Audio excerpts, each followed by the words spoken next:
I'm Leilani Farha, the Global Director of the Shift and the former UN Special Rapporteur on the Right to Housing.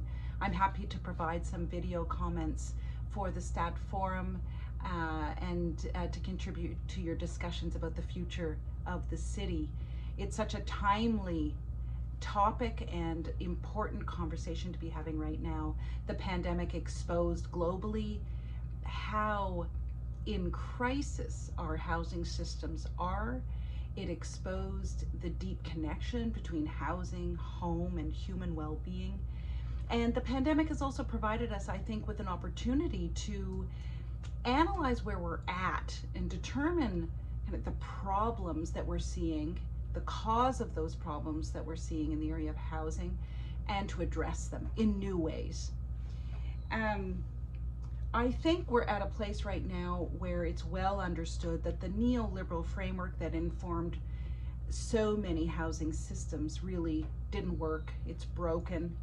It allowed for the weakening of tenant protections.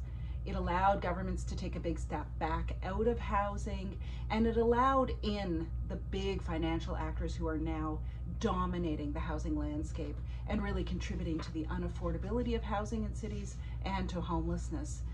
Maybe a little more indirectly, but no doubt that's at play here. I think Europe is in a really interesting position with respect to whether the human rights framework resonates and could be used. I think it is the framework that's necessary, because a human rights framework recognizes the important role governments play in housing and invites them and requires them to get back into housing.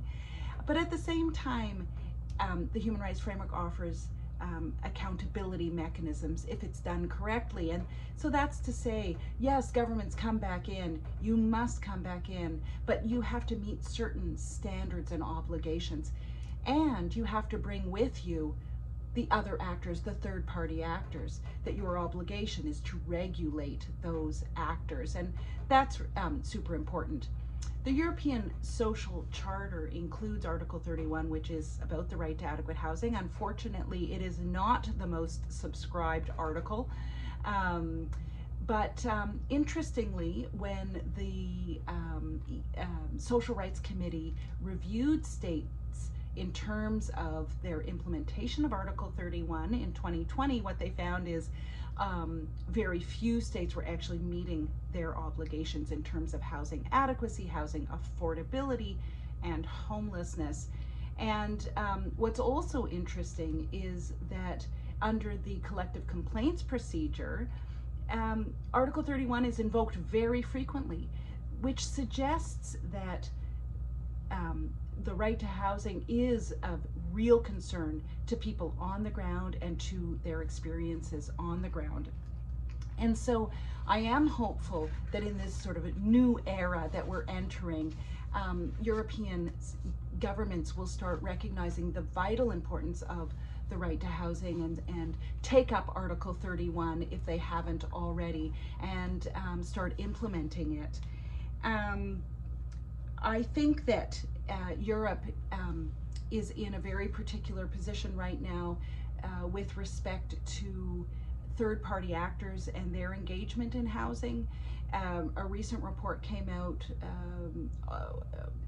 sort of collective reports from 25 journalists from across Europe in 16 different countries, exposing the extent to which cities are now owned by investors, often investors who are sort of faceless, nameless, and hard to track down and find.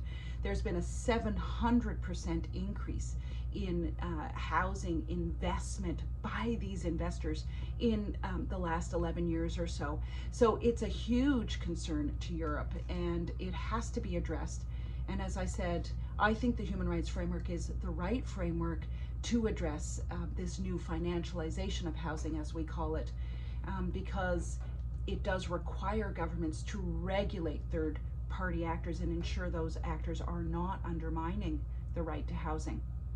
So on this note, I will just say that I do hope to see a shift all across Europe away from viewing housing as a commodity and toward housing as home.